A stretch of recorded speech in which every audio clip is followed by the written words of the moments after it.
This is the Bloomberg Surveillance Podcast. I'm Carol Masser, along with Manus Cranny and Katie Greifeld.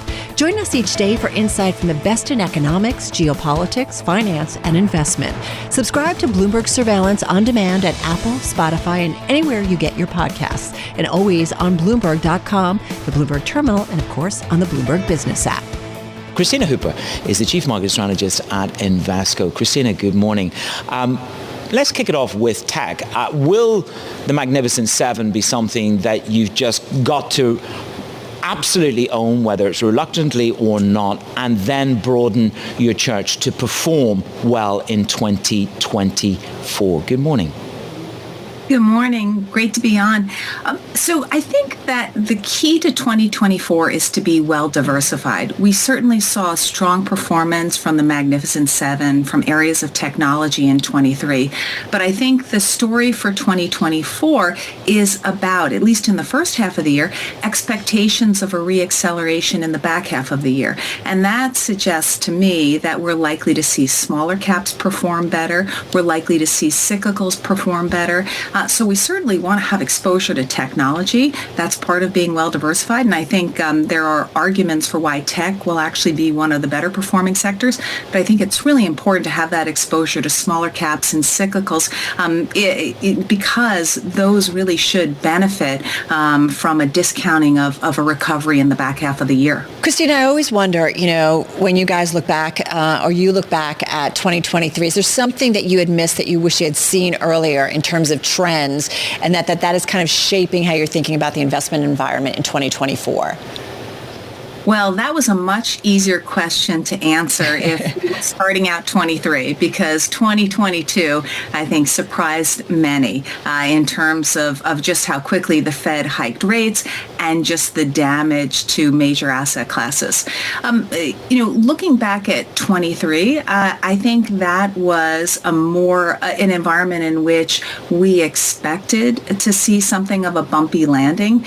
It didn't come as quickly as we anticipated, and probably there are a lot of folks who expected some kind of landing in 23 that didn't see it. I'm still in the camp that anticipates a bumpy landing in 24 as opposed to a soft landing. I know that's not really the conventional wisdom today, but my view is that we saw so much aggressive tightening, and it was quite synchronized across major Western developed economies. So I don't think we're going to get away with a truly soft landing, but I do think we're going to see a bumpy type of landing in the first half of the year, but it'll be quite brief, and then we can get that out of the way and look towards a reacceleration in the back half. I love that you went there. I wonder how much of that bumpy landing goes to something that we talked about what global central banks will be doing maybe differently. Maybe Europe has to ease earlier than the United States. So how does that kind of roll into your investment thesis? Well, I don't think that there's going to be a lot of difference between the central banks in terms of when they start easing. I think the more important takeaway is that they are all going to be easing, and I think it's going to be rather significant this year, especially for the Fed. I'm in the camp of 100 to 150 basis points this year, not because I think the economy is going to deteriorate dramatically, but because Fed officials themselves have admitted that where monetary policy is today is very restrictive. And so if we see a continued disinflation, which I think we will, I think it's going to actually accelerate from here. I think the Fed is going to be forced to cut to just get out of very restrictive territory. And so, Kristina, if we do see all of these big developed market central banks kind of moving in tandem when it comes to the downside, of course, cutting rates in harmony, so to speak, how does that play out in global equity markets? Does that lead to another year where the U.S. is outperforming, or how does the rest of the world shake out? Well, I think that what we're going to see is probably the Fed cut more than other major central banks. And so what we're likely to see is a continuation of U.S. dollar weakening, and that should be positive for other areas of the world. In particular, what we're likely to see is areas like the European stock market benefit from more exposure to cyclicals, which I think are going to perform better, again, as markets discount a reacceleration. I also think there's a lot of opportunity, and I'm most positive on emerging markets, which I think will also benefit from an easing U.S. dollar. So, Manus, I did ask about the rest of the world. You're okay. I got it in To there. be fair, now cyclicals are not going to save your life and give you a retirement fund. Kristina, we're getting a lot of flack from Manus this morning that we're too U.S.-centric. Well, something else. Then Jonathan Ferro would get on the phone and say, why are you talking about anything else apart from U.S. stocks, Manus? It's a U.S. stock market opening show. Focus on the U.S. stocks, which is fair enough. I hope he's not watching. No, but, he's walking somewhere very happy and healthy and away from here. I would imagine so. But Kristina, coming to another debate that we've been having, if you want to call it that, money market funds. There is so much cash in money market funds right now, $6 trillion or so by some estimates. When does that cash come out, if at all? How sticky is that cash, and does it belong to risk assets, or can it stay there? So I think the big question is, how overweight are investors in money markets? Some exposure makes sense. Let's face it, that's part of being well diversified. But there is a significant overweight on the part of some investors. And I do think that starts to come out.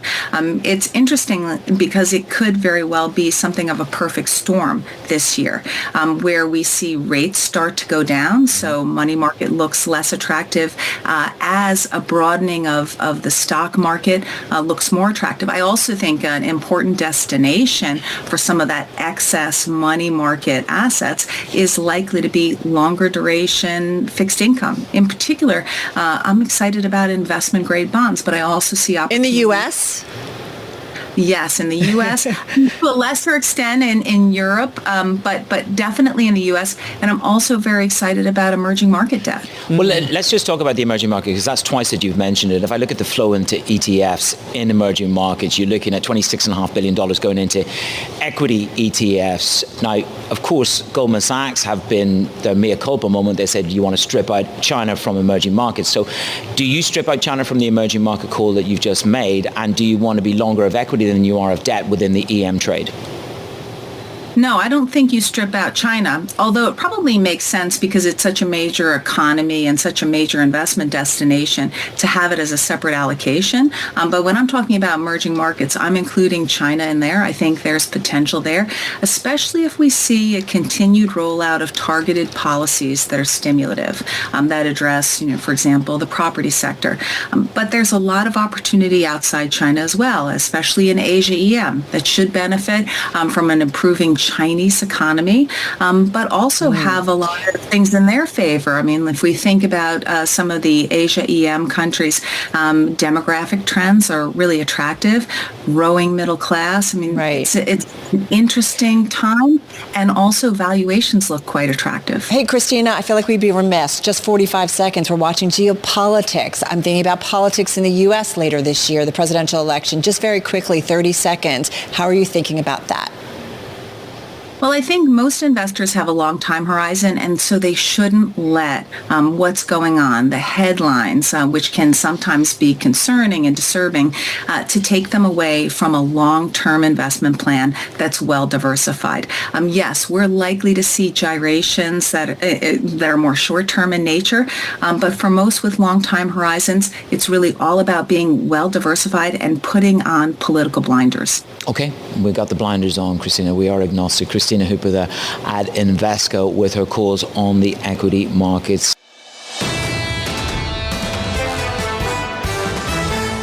But let's talk a little bit more about banking, because is there anybody really that can beat JP Morgan? Let's start there. It is Gerard Cassidy, head of US Bank Equity Strategy and large cap bank analyst at RBC Capital Markets. He saved the US banking system. Jamie Dimon did. That was in... Wait, is this 08 you're talking about? Oh, no, I'm sorry. Again. No, he was all right for a few years.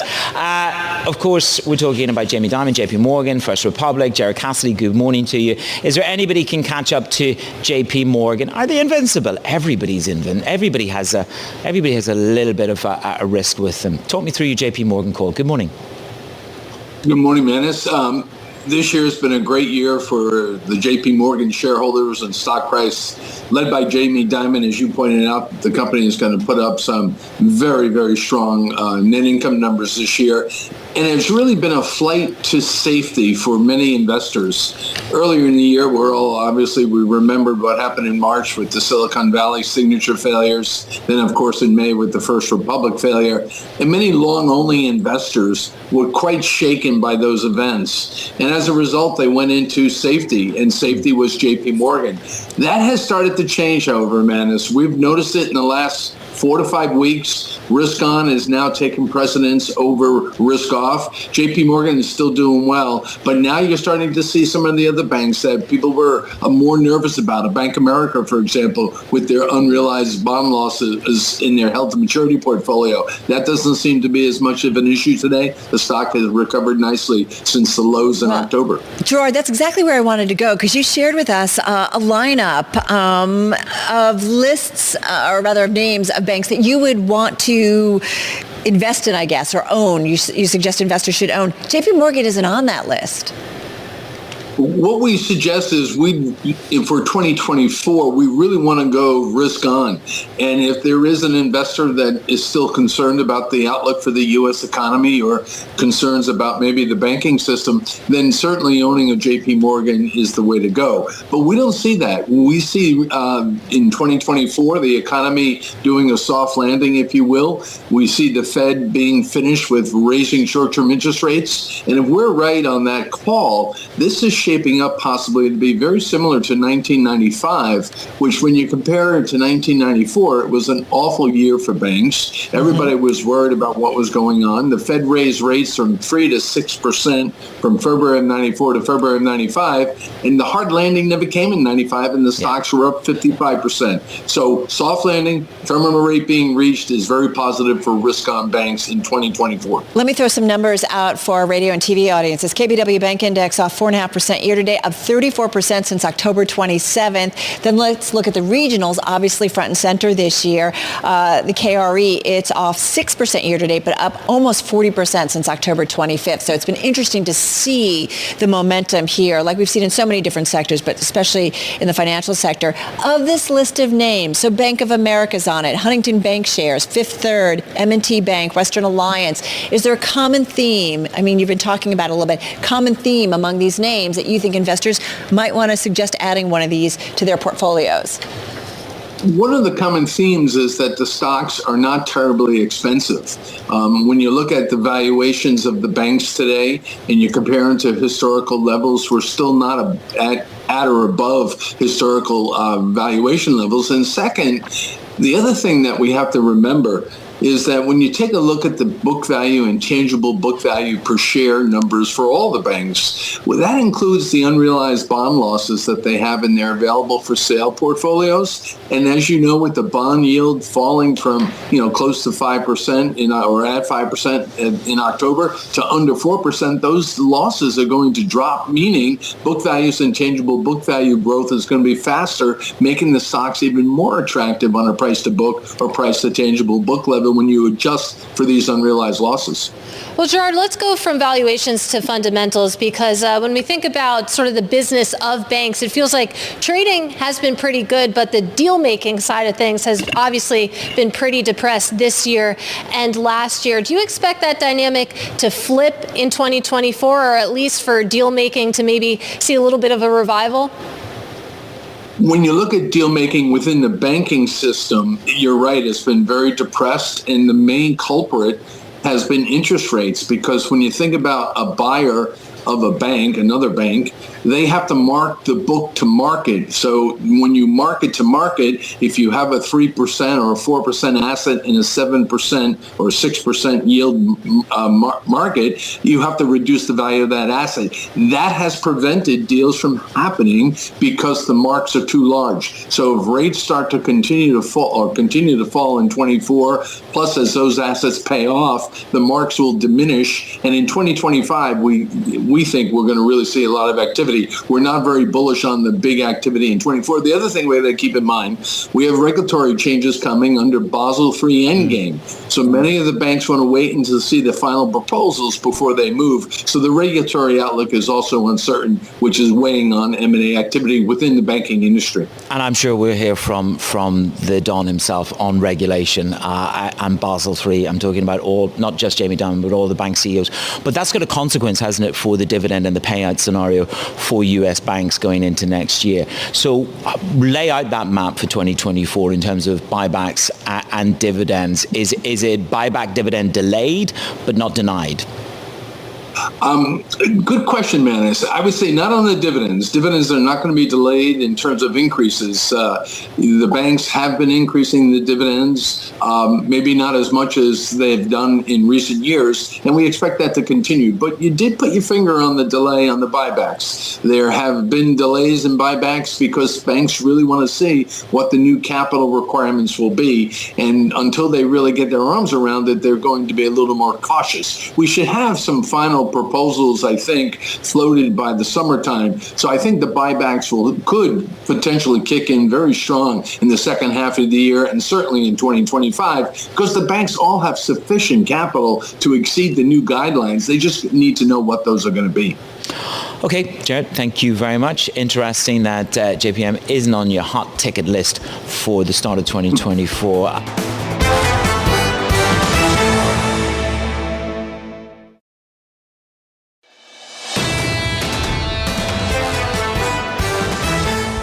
That route in the Red Sea, 12% of global trade goes through that. So if you want to look for, a significant statistic and impact potentially. So this is why it's on our radar. And that's why we want to get to our next guest. Stephen A. Cook, he's Senior Fellow for Middle East and Africa Studies at the Council on Foreign Relations. And he is watching this situation, writing about it. I think we interrupted you this morning. Stephen, thank you for taking some time out because this is certainly sounds like it's top of mind for you. How are you assessing the current situation in the Middle East as it feels like it is escalating? It's certainly the risk is there for a very significant escalation. And the Houthis, who are the ones responsible for attacking shipping in the Red Sea, are the primary actor. At the outset of the war in Gaza, everybody looked north toward Hezbollah, another Iranian proxy. But really, the group that has been most engaged in both threatening Israel with its missiles and drones, as well as the Red Sea, have been the Houthis, clearly at Iranian direction. So I think that there is a very, very significant risk of escalation there. The American announcement of a task force to protect shipping is a good thing. It may not, however, necessarily ward off the Houthis. Well, Steve, we had a conversation this morning with Wendy Schiller, and the debate is these proxies, this escalation in the proxies, whether it's Hezbollah in Lebanon or the Houthi rebels in the Red Sea, is a proxy war which is much more directed against the United States, perhaps, than the direct conflict of Hamas and Israel. To what extent is there a point at which Iran will still keep some constraint on their proxies? Have they got full control of their proxies? Are they the absolute controller of what happens? Do you still think Iran is ultimately the arbiter of escalation with the proxies? Well, there's really a range of autonomy for these groups. Hamas, for example, is relatively more autonomous than Hezbollah or the Houthis. Certainly when it comes to the Houthis' threats to shipping in the Red Sea, the Iranians have a major hand to play in it. In fact, there were reports that the Iranians were directing the Houthis through the use of their own technology to attack certain ships and pick targets for them. So as long as the Iran issue remains unaddressed and their ability to arm and finance these groups, we're going to be contending with these problems. And as you pointed out, 12% of global trade goes through the Red Sea. This is a major way in which Egypt, an extremely important country, earns hard currency. There are all kinds of economic and geopolitical implications of allowing the Houthis and their Iranian patrons to menace the global economy this way. And Stephen, when it comes to the Red Sea, Bloomberg has reported in the past couple of weeks that the U.S. is considering strikes on some of these Houthi bases. And when you think about how this could play out, what would tip the U.S. strategy from deterrence to actually going on the offense here? Well, it seems at this point that the Biden administration is satisfied with setting up a task force. I think that what would trip the United States into direct action against the Houthis would be an attack on American warship itself. There is precedent for the United States protecting shipping. Way back in the late 1980s, the United States reflagged Kuwaiti oil tankers to protect them from Iranian attacks during the Iran-Iraq War. But that also came along in parallel with direct U.S. military action against Iranian forces to prevent them from even threatening shipping. That doesn't seem to be the case with this task force. I think the United States wants to remain actually on the defensive here, unless, of course, American forces come under direct fire. Well, that's what I want to talk about. I mean, do you think that this task force will be enough to be that strong enough deterrence that would keep this contained to just acting on the defense? No. In short, there are already American warships in the Red Sea that have taken action to defend against Houthi attacks, yet the attacks keep coming. It strikes me that an important part of deterrence is also the willingness to use military force to establish rules of the road. And thus far, the United States has shied away from doing that for fear of widening the conflict. But the Houthis and the Iranians and Hezbollah seem determined to incrementally widen this conflict. I think with the United States on the defensive and merely reacting to the Houthis is asking for more trouble. So does the U.S. need to be more on the offensive in some regard, more so than it is? And I say that just a headline crossing. And this is on Twitter, X, whatever you'd like to call it. This is from Barack Ravid. He's a political reporter from Axios.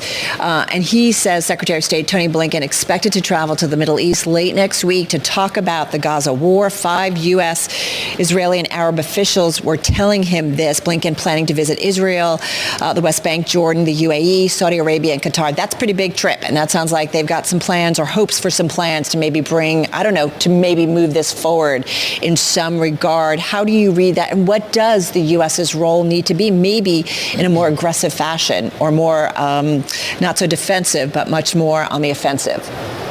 Well, certainly Secretary Blinken has taken the lead in American diplomatic efforts to stabilize the region and accelerate Israel's war against Hamas in order to bring it to an end and to plan for the day after.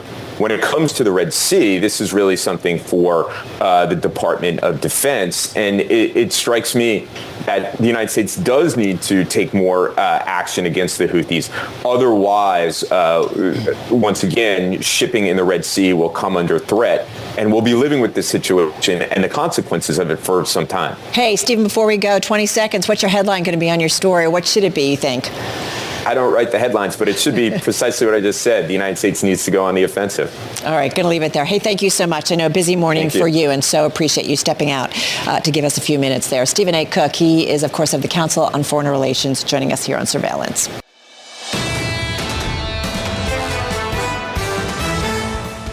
You know, we're kind of thinking about big, broad strokes, especially when it comes to 2024, and especially when it comes to the energy space as we watch what's going on in the Middle East, concerns about that escalation. We've heard a lot on that in terms of what could potentially come in 2024.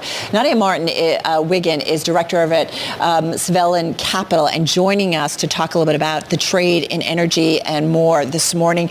Nadia, we are seeing oil prices back off a little bit after that 2.8% run up yesterday. How are you thinking about the energy trade against the Middle Eastern backdrop? Good morning. I think what we saw with yesterday's move is that the market has been positioned in quite a short way. It has been short ever since the OPEC announcement came out with poor communication. And we now see that as we have the U.S., actually launching into Iraq, that risk premium is starting to come back to the forefront of thinking. But we're not at the highs we've seen before. I'd say on where we are right now, maybe up to $82 is possible. We are cautiously optimistic about the energy complex as we start 2024 overall. So how do you think about levels? We all remember a much more expensive barrel of oil years ago. I'm looking at back in 2022, we hit about 91 a barrel. So I'm just thinking about how do you think about the price action? Do you feel comfortable putting a level out there for maybe 2024, at least the early part of the year? Well, I think at the start, what the market really wants to see, and this is something you mentioned, is, we have the supply side story coming from the U.S. and the market wants to see inventory draws start to come. And prior to this escalation and possible rerouting of things through Suez and avoiding the Red Sea, we saw big builds coming in January, right? Now it's looking more flattish, and we'll start to see draws in February and March. And that's where we can start to see that build up in crude prices. However, what we saw in September is we hit a ceiling at $95 a barrel in terms of the futures market. The physical market was trading at above $100 a barrel, but especially with the strength of the US dollar, we saw that, India, China, they were pulling back from buying. We had a backup of West African crude from Angola that we haven't seen since COVID in terms of unsold barrels waiting to load. And so I think that, the kinds of levels that we saw, X having, just the complete shutdown of things in the Middle East, we're not going to see that kind of February pricing march like we saw initially when Russia invaded Ukraine. Nadia, good morning. You're cautiously optimistic. They must be happy over at the White House because they're able to fill up the SPR. We're sub $80. But you raised the specter, and I think this is a very interesting point. Much criticism of the price cap that was pushed by the Americans. You think that will come back on the slate in 2024 and that they will push for tighter sanctions and perhaps a lower cap. Now, just run me through where you think that falls. Yeah, I think they might not necessarily lower the cap of $60 a barrel, but they will enforce the cap, right? So especially when we dipped down into the 60s on WTI, that really gave a green light to the Biden administration that we're at comfortable levels in terms of the oil price. And, they said they would initially buy at $69 a barrel. Then they told the Saudis, right before the invasion of Israel by Hamas that, 79 is okay. So they're in that comfortable range. I think that if we were to see crude, back up in the 90s, then that will create a stress again on the Biden administration. But what we've seen is they're starting to go after these tankers. We're seeing things being backed up in terms of deliveries, especially into India, because the cost of freight and shipping is going higher. And we reach these difficulties. And this also happened in September, that, you start to have that complete cost come together for a refiner, and it hits their margins. And in this latest crude move that we've seen yesterday, we saw $2 come off the refinery margin. If they then have to spend tons more on the freight costs, then that becomes problematic, right? So that is where I think it will be a potentially more effective price cap. But, until we get too high. Well, isn't the truth of it that they need to turn the screws and be a little bit more judicious in how they treat Iranian oil, which they have been quite louche, if the reporting is to be significantly believed. They've been easy on Iranian crude. U.S. crude is pumping like billio. So the supply side and the discretion on sanctions on Iran, are going to come to bear as well in 2024, aren't they? I think so. We've seen 650,000 barrels per day of production growth in Iran this year. We actually see upside of 150,000 barrels per day potentially next year if the Iranians go for it. But of course, they can start to tighten that. But I think the Biden administration has been very nervous about doing that and doing that for Russia as well, because the IEA and all the agencies have been talking since the war in Ukraine began that we're going to lose 1 million barrels per day of Russian oil any moment, right? Now they've finally given up, and the market is thinking, okay, we'll get 200, 300,000 barrels per day less crude in or less exports in the first quarter. But it's still big numbers if the U.S. were really to go after both of those countries. Can I just say, I'm kind of blown as I'm hearing the levels of production and more production and whatever happened to alternative fuels and the discussions around that. It's definitely not in this conversation, I'll say that. No. But I want to keep the conversation going on production and specifically talk about U.S. production, because U.S. shale production obviously been on fire this year. Just to go through some of these numbers, Nadia, this time last year, the U.S. government forecasting domestic production would average $12.5 million of barrels a day in this current quarter. But in recent days, that estimate was bumped to 13.3 million.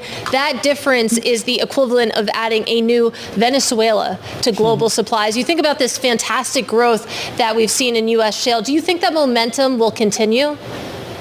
I think there's a seasonality, right? So in the first half of the year, and especially the first 3-4 months, we will probably see that momentum slow down, even flatten. They're even forecasting a dip, the EIA, which we're a bit skeptical about because, the market is doing well. We've seen energy stocks start to come back now when you look at their pricing, and all these M&A deals are being viewed positively, right? But there is this seasonality, and you tend to have this pickup in the second half of the year. That is when you see those numbers. And historically, the EIA has had to revise up that production figure by 600,000 barrels per day by year end.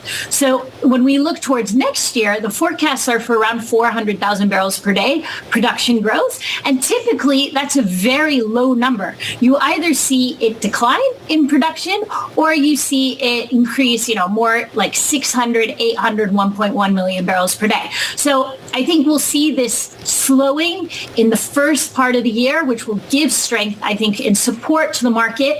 It will then help OPEC think about bringing back some production, especially in the second half of the year when they expect demand to pick up, depending on the interest rate situation in the U.S. But then they need to be careful because you have this catch-up. And I think what the market really got wrong this year is we didn't see rig counts come up, right? Yeah. We've had 3-mile laterals. They're talking about 4-mile laterals in the shale patch. And this is something that now the market is aware that this can happen. So they're going to be watching it. So they're not going to be expecting, 50 rigs to come up every month in order to have this supply coming forward. We'll be much more aware of it, I think, and prepared. All right, Nadia, 20 seconds, though. It sounds like you're saying that U.S. shale production and OPEC, they will get closer to the same page. Absolutely. They want to support a market, I think, long term. And then this is where the shale producers, they still talk about capital discipline and giving money to shareholders, but they're actually doing a lot in terms of activity and production. So they are trying to find that happy balancing point. And, when we think about global trade and how things work, it's good for America's energy security. It's also good for shipping because you then have this alternate route that, of course, can be much longer if you're going all the way to Asia, especially if you have to miss Suez. But, going to Europe, right, we also have that level of production to replace Russia. All right, good to know, and some good macro thoughts when it comes to certainly the energy markets. Nadia, thank you so much. Nadia Martin Wiggen of Svelland Capital joining us on a day when we see crude a little bit lower in today's trade.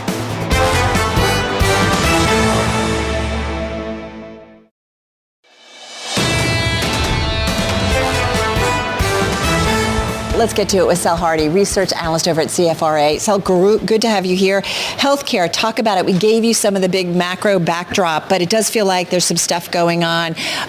Look back at 2023. Are there trends that we saw that you assume will kind of carry over into 2024? Yeah, hi. Thanks for having me. Good morning. So we think 2023 was a difficult year for the healthcare sector. We saw some weakness and volatility and significant variances in terms of performances across companies. And despite its defensive nature, the sector overall has been weaker compared to the other sectors since the beginning of the year. The S&P 500 healthcare index was down by 0.7% year to date, which compares to the S&P 500's remarkable performance of nearly 24% gain during the same period. But leaving this behind, we expect 2024 to be the year of gradual recovery, especially for biopharma. Our chief investment strategist expects a rotation from 2023's worst performers to 2024's best performers, and the sold-off healthcare sub-industries such as pharmaceuticals and biotechnology relative to the overall market should offer nice buying opportunities at current valuations. So we need to, as it were, segregate the healthcare market discerningly, perhaps in the same way as when people say, let's buy tech.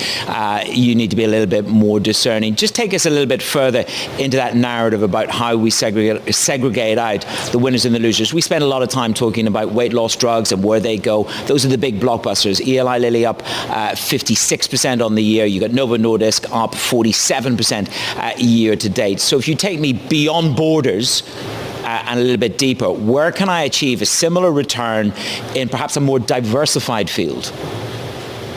So when we look at the performance of the 10 sub-industries individually within the healthcare sector during 2023, we noticed there are different, essentially, performances. For example, healthcare supplies, healthcare facilities, and healthcare distributors were the clear best performers year to date. On the other hand, healthcare services, healthcare technology, and life science tools services were the worst performers. So overall, we expect improved revenue performance throughout 2024 as the comparison base gets easier versus 2023. As you may know, a number of companies within the healthcare sector continue to face year-on-year tough comparisons due to sharp declines in COVID-19 related revenues. So along with the anticipated margin improvement driven by ongoing cost initiatives taken throughout 2023, we think gradual recovery should be in the cards. Also, our technical analysis team at Lowry Research, a CFRA business, thinks that certain healthcare sub-industries are showing positive trend patterns, such as the beaten down healthcare services. So let's zoom out. Let's talk about the sector overall, and let's talk about some of these weight loss drugs, because that's really been all anyone has wanted to talk about for the past couple months or so. So like we mentioned at the top, I mean, you've seen certain companies just have runaway years, especially when you think about the likes of Novo Nordisk overseas, Eli Lilly over here. But it's been interesting that it seems like, Sel, that's dragging down the rest of the sector. When you think about the disruption and the Ozempic effect, if you want to call it that. I know that that's specific to one company, but the Ozempic effect on some of the other companies in the healthcare sector.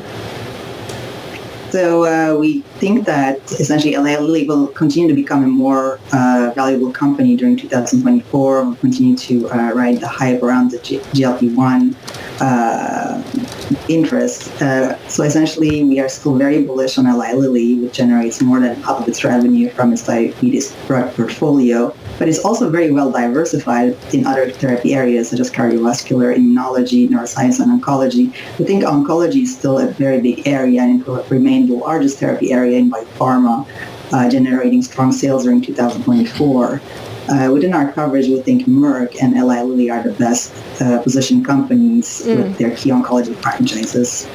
It's interesting to hear you say that. I come back to a call from BMO earlier this month, basically raising Amgen to outperform on its obesity drug potential. Their reasoning came back down to valuation, that basically you think about the promise of Amgen's pipeline. Of course, it doesn't really match what Eli Lilly has on the market right now, but basically Eli Lilly is trading at such a premium. It's time to look at maybe some of the less expensive options, if you want to call them that. When you're thinking about analyzing Eli Lilly and the like, how much are you taking valuation into account?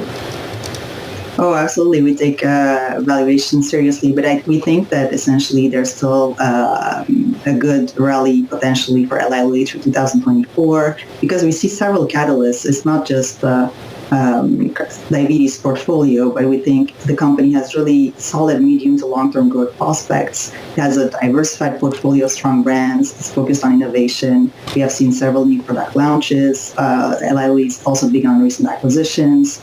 And the company has a strong balance sheet, which is a key differentiator. We think the near-term late-stage therapies development will be important. For example, for Alzheimer's disease, donanemab will be a key development this year. And for tirzepatide, we think we may be seeing other approvals for other indications, which are going to be important. We saw another headline yesterday, Bristol Myers coming out putting a $4 billion offer on the table for Raise Bio. What is it that justifies in pharma a mega merger? I don't know whether we can put $4 billion in the category of mega merger, but what do you expect for next year? What is it that justifies doing deals in 2024? Are we going to see more bolt-on acquisitions like this, or is it going to be a year of something significant? So for biopharmaceutical companies, deals can be as important for growth as scientific discoveries, as they can really help companies struggling to grow internally. We have seen an increasing number of biopharma companies turning to M&A this year for innovation and increase their revenues by augmenting their pipelines or entering new therapeutic areas. So we think for 2024, we are going to see a similar level of activities. But at the same time, we're also seeing some antitrust risk on the rise. For example, we're seeing the Federal Trade Commission to be taking a more active stance on antitrust review. However, we think this is not stopping the large companies to look for large deals because they really need to invest and focus on innovation. Yeah, no, that's always right. So it has to be forefront in terms of future growth for these companies. Sel Hardy, thank you so much. Sel Hardy of CFRA joining us to talk about the healthcare sector.